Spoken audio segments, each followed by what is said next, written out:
Okay, I'm going to talk to you about understanding the community of Kingman. Um, Knowing the traditions and customs, the city of Kingman was founded in 1892. It's a very small rural community. It's located about 45 minutes west of Wichita on Highway 54. The town customs have been built around family, God, and education. Um, our downtown area has several small shops for the locals to go shop and support the local businesses. We have five what I consider restaurants. Go sit down and order, and they bring you your food type of deal. We also have two fast food restaurants and a movie theater. Some of the local traditions we have alumni basketball and baseball games every year. We have the county fair, several junior rodeos in the fall. We have a Fourth of July celebration. We also have a Christmas parade. Um, like most schools, our policy and curriculum are set based on the students' needs and the ever-changing and the state standards. Change is accepted, but it's not always welcome. The population characteristics. Um, we have a population of 3,169. You can see the breakdown between male and female there. We have a district enrollment of 963, and again, male enrollment of 503, females 460. We have an average age in town of almost 41 years. We're predominantly a white community, not almost 94% white. We have a growing Hispanic population. Right now it's at 3.5%. Our town does have between 10 and 15 churches. We have three main religions, um, Catholic, Methodist, and Baptist. And the population, the education for our local population is, you can see how it is. About 88% are high school graduates, about 15% have a bachelor's degree or higher, and almost 8% of our population have graduate degrees or a professional degree. You can also see the breakdown of the occupations of the community. I was shocked to see that only 4% of our population is in educational services. I expected that to be a little bit higher. Our communication channels, we have quite a few here in Kingman. Obviously, we have our district website, and within that site, each school in our district has its own page. It talks about upcoming events, important dates. We promote the student success this way.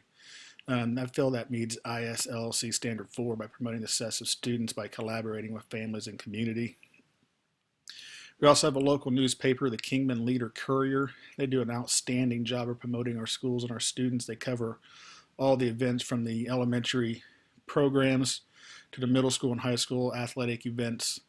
So they do a great job. We also put stuff in the Wichita Eagle, but they don't cover us as well as the local paper does, obviously. I've also listed the radio and TV channels that we use, or stations that we use, when we have to communicate to the community about changes in schedules, upcoming events, cancellations, things like that. With our community and district the way it is, there's little to no foreign language impact in our district. All of our communication is done in English. And I would say most of the people get their information through the radio, local newspaper, and news channels. Our district also uses a text or phone message system where the superintendent can send out a message to every parent and teacher in the district to inform them of changes or upcoming events or things like that. Community groups, like most small communities in Kansas, we have the American Legion, the Knights of Columbus, and the Chamber of Commerce. All three groups are very active. I believe the Knights of Columbus and the Chamber do things for the kids at schools throughout the year.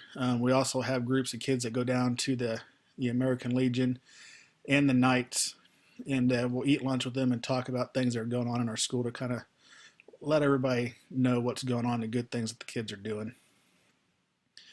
Groups in the schools. At the middle school where I work, we have a group called One Spark. It's for the middle school students.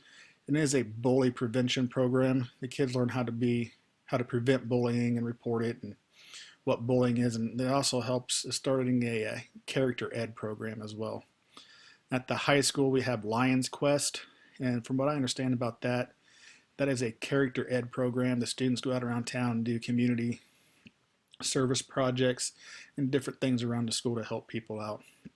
We also have the PTA and the Booster Club, just as I would think most other school districts do. Um, our school policy, it is made by the administration, school board, and our local curriculum team. The leaders for the city of Kingman, we have a 5-member city commission that consists of a mayor, vice mayor, and 3 other commission members. You can find more information about them at the City of Kingman website that I have posted for you. Our school leaders, obviously we have the superintendent, we have a 7-member board of education, we have a director of curriculum and finance, and the 5 school administrators. Our district's a little different than most, I think. We're made up of 2 towns, Kingman and Norwich. Norwich is about 20 miles south of Kingman, and they joined our district a few years back so they could financially make it and keep their school open. In small rural communities such as Kingman, all city and school leaders, they have to work closely together. And the decisions they make need to be based on what's best for the students and the parents, not on social status. Our district does a great job of making sure all decisions have a positive impact on the community and communicating the district's missions and goals as well. And again, this meets Standard 1, facilitating and implementing a vision of learning that is shared and supported by the school community. The community leaders and characteristics. Again, city commission meetings are held on the 2nd and 4th Thursday of every month. They're open to the public, so if somebody wants to go and voice their opinion or their concern, they may do so. When I was looking for how available the commission members are and the mayor, they only listed the mayor's email address and the phone numbers to the city office. Whenever I've had to call down there, they've been pretty available and willing to help, so I'd say they're very available. All commission members are known by most around town, since most of them have been Kingman residents for most, if not all, of their lives. So they all know and understand the needs and struggles of our community.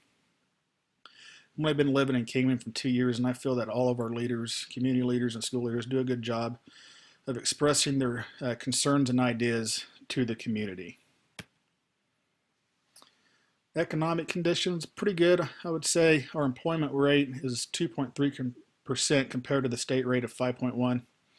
We had the median household income of a little over $42,000, and the average home values right around $69,000.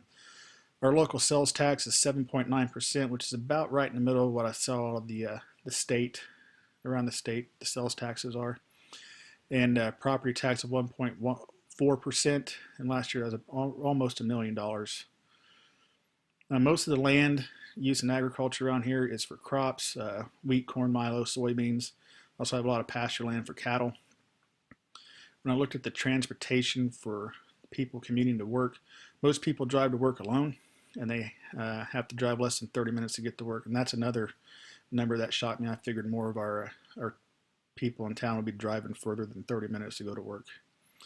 I've also listed the address to our district business office. There's also a link on our school website. Political structure. City of Kingman, local rules, regulations, and codes are set by the City Commission and City Manager.